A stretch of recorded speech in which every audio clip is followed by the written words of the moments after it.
Salmo 91. Salmo 91, versículo 1, diz o seguinte: Aquele que habita no esconderijo do Altíssimo, à sombra do Onipotente descansará. Nesse versículo vemos que quem busca Deus está perto de Deus. Aquele que busca, ele acha. Aquele que bate, a porta vai abrir.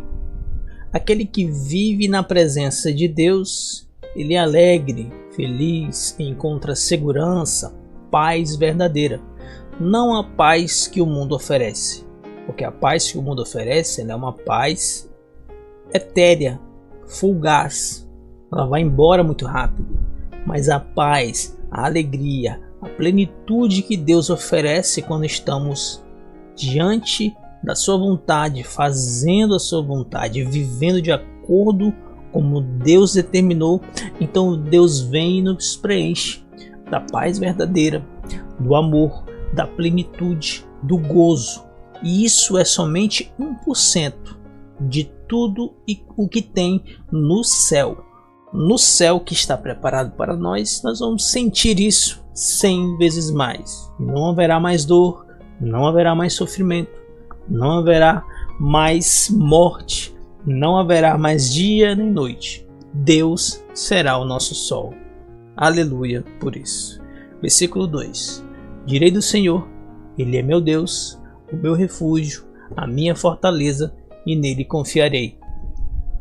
Aqui o salmista declara com fé e veemência que Deus é seu abrigo seguro. É o meu abrigo seguro. É o teu abrigo seguro também. Sua força nos momentos difíceis, ele escolhe confiar plenamente no Senhor.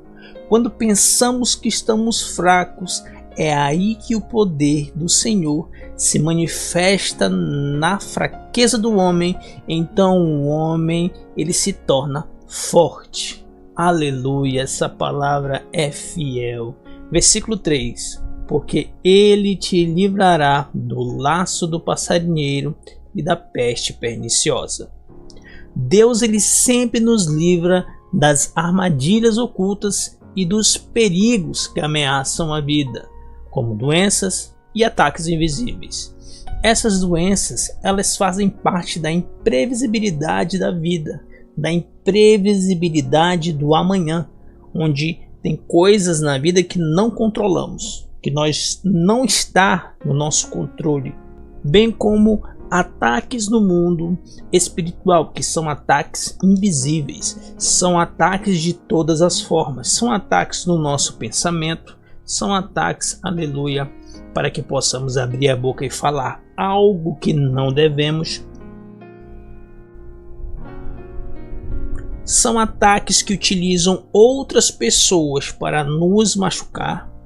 São ataques que criam situações para nos atingir. É bem verdade que o inimigo ele conhece a nossa fraqueza.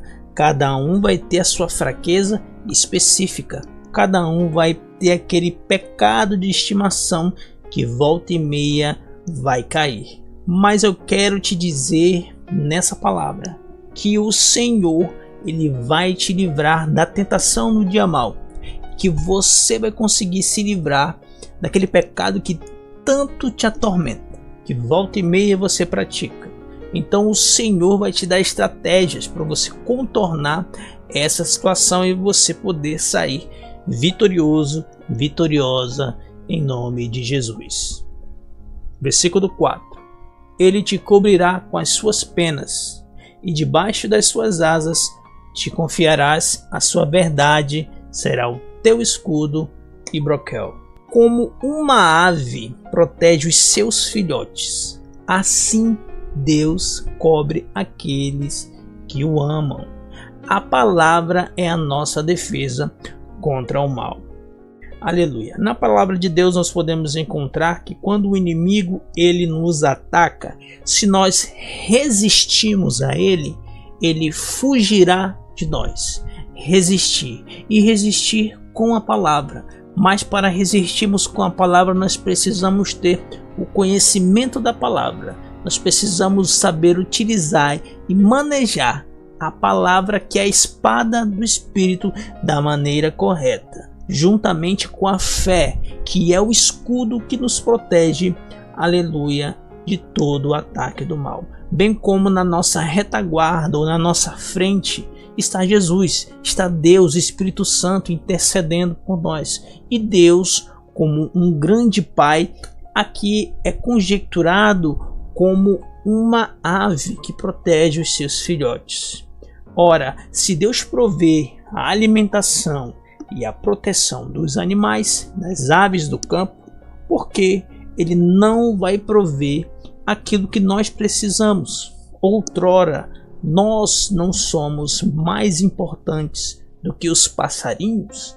Então, por que muitas vezes nos encontramos preocupados se o próprio Jesus falou para nós não nos preocuparmos com coisas vãs, não nos preocuparmos o que vamos comer amanhã, não nos preocuparmos o que vamos vestir, o que vamos calçar, aleluia, porque o amanhã não nos pertence, pertence somente a Deus. Portanto, esteja preparado no dia de hoje, porque o soar da última trombeta pode acontecer a qualquer momento. Esteja preparado para o arrebatamento e também esteja preparado para deixar esse mundo, porque nós não sabemos nem a hora e nem o momento desses dois acontecimentos. Amém? Aleluia! Deus é fiel. Versículo 5. Não terás medo do terror de noite, nem da seta que voe de dia.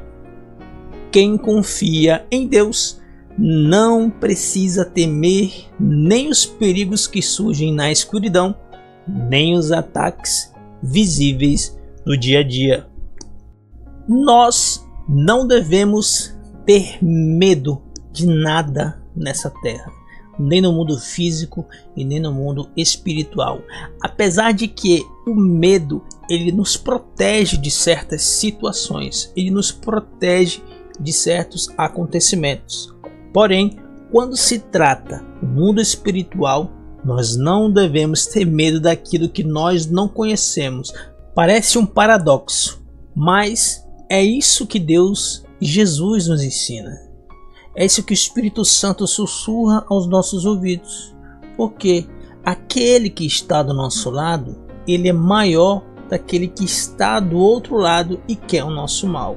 Ou seja, Deus que está conosco, ele é o Deus dos deuses, Senhor dos senhores. Ele tem todo o poder. Por que nós não vamos nos encher de temor, vamos ter medo de algo, se Deus é que está conosco? Se Deus é que está conosco. Portanto, devemos sempre depositar nossa confiança em Deus. E se você ainda sente medo, é amedrontado, apresente a Deus. E Deus, ele vai mudar a tua situação. Salmo capítulo 3, versículo 1 a 3, que diz assim: Senhor, como se tem multiplicado os meus adversários. São muitos os que se levantam contra mim. Esse é um salmo que diz respeito a medo e perseguição. Quantas vezes em nossas vidas nós já passamos por essas duas situações? Eu, quando era criança, tinha ataques de medo antes de dormir. Por volta de 6, 7 anos de idade, eu chorava e me tremia de medo, porque era um pavor. Dormir sozinho, dormir no escuro, eu tinha pesadelos. Até que minha avó me apresentou o Salmo de número 4. E todas as noites, antes de dormir, eu lia aquele Salmo de número 4, orava o Pai Nosso, e aí eu podia dormir tranquilamente. Eu li tanto esse Salmo, o Salmo de número 4, que eu decorei. Então eu não precisava mais pegar na Bíblia antes de dormir para me ler o Salmo 4, porque ele já estava na minha mente e também no meu coração. Depois que eu aprendi essa ideia, que eu peguei essa ideia que a minha avó me passou, essa joia preciosa, que é o Salmo de número 4, para ler antes de dormir, para combater o medo. Então aí eu pude guerrear nessa luta, batalhar nessa guerra com a arma correta. Porque tem situações dentro da Bíblia que apenas uma arma específica, apenas um capítulo específico, uma situação específica vai te ajudar a vencer tal situação que você está passando. Então na Bíblia você vai encontrar todo tipo de solução. Você vai encontrar capítulos e versículos para todo tipo de situação. E você vai conseguir vencer tudo que você estiver passando. O que você pode até se prevenir de você estar se abster de passar por situações. Não passar por situações. Isso é a melhor estratégia. Ter a sabedoria de não entrar em certas situações, de se prevenir. Isso é sabedoria. Então, muitas vezes nós somos atacados por muitos adversários. E esses adversários, às vezes eles estão dentro de casa. Às vezes estão dentro da empresa, que basta você virar as costas, que as pessoas elas te tesouram, né? Elas esperam você sair para falar mal de você, para tramar contra você, para tentar tirar você do emprego. Dentro de casa também, muitas vezes os próprios familiares falam de você. Então isso são coisas que você precisa saber lidar. Que na realidade o teu único amigo às vezes não é nem tua mãe nem teu pai. Às vezes é somente Deus. Às vezes a tua mãe e o teu pai, eles não têm o espírito de amizade. Eles querem o teu bem, mas às vezes eles estão numa luta tremenda, tão grande também, que eles não têm tempo para ti. Mas, como fomos gerados de uma mãe e de um pai, geralmente a mãe e o pai ele vai ter um cuidado ali com o filho. Às vezes a mãe e o pai se descontrola porque o filho ele está impossível. Ninguém consegue mais ajudar esse menino. Ninguém sabe o que está acontecendo com essa garota, porque ela faz coisas, ele faz coisas que até Deus duvida. Na fase da adolescência, até na fase da infância, adolescência e juventude, é necessário um cuidado, né, com os filhos, uma atenção para os filhos, porque tudo pode acontecer. Mas Deus não vai deixar acontecer nada com os teus filhos, vai dar tudo certo. Basta você entregar essa luta, essa batalha a Deus, e Deus vai guerrear por você. Ele vai fazer aquilo que tu não pode, mas aquilo que tu podes fazer, faça, e Deus vai fazer a parte dele também. Salmo de número 13, versículo 1 e 2. Até quando te esquecerás de mim, Senhor? Para sempre? Até quando esconderás de mim o teu rosto? Esse versículo fala de tristeza e sensação de abandono. Quantas vezes nós já passamos por isso também? Nós pensamos que Deus ele não nos ouve, que Deus ele esqueceu de nós, virou as costas. Nós oramos, ele não responde, ficamos tristes, abalados, entramos em depressão muitas vezes, ficamos com uma sensação de derrota, ficamos cabisbaixos e Deus fica só observando. E nós vamos nos afundando cada vez mais. Parece que Deus ele é um Deus cruel, né? Parece que Deus ele é um Deus que gosta de ver os seus filhos sofrerem, mas não. Às vezes Deus faz esses tipos de coisas que é para ver se nós vamos reagir. Porque eu não sei se você sabe, mas você tem que ter a autonomia da tua vida. E você não deve colocar a culpa de você estar enfrentando tal problema, de você estar passando por tal dificuldade, de você estar na situação em que você está no colo de outra pessoa.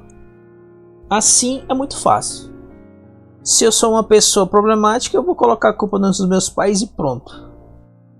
Não é bem assim. Se você acha que você é uma pessoa problemática e a culpa é dos seus pais, você precisa agir de forma mais autônoma.